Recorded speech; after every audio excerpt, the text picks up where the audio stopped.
ความร่วมมือการค้าเข้าไทยสิงคโปร์กับ100,000 ตันสัญญา5 ปี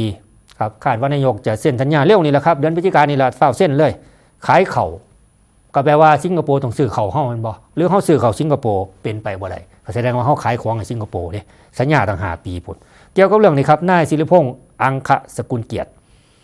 โฆษกประจำสำนักนายกรัฐมนตรีเพิ่นวางซี่ในที่ประชุมคณะรัฐมนตรี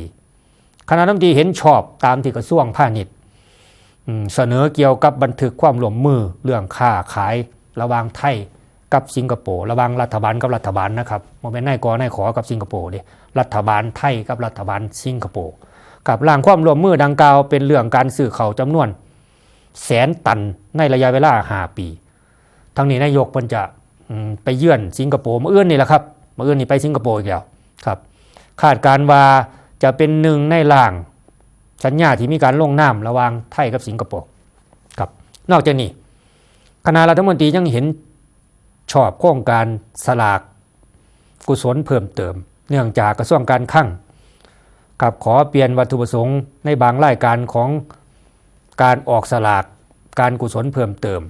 โดยเดิมวันที่7 มกราคม 68มีการประชุมคณะรัฐมนตรีแล้วมีการออกสลากเพิ่มเติมแล้วในเทื่อนั้นนะเพื่อเป็นประโยชน์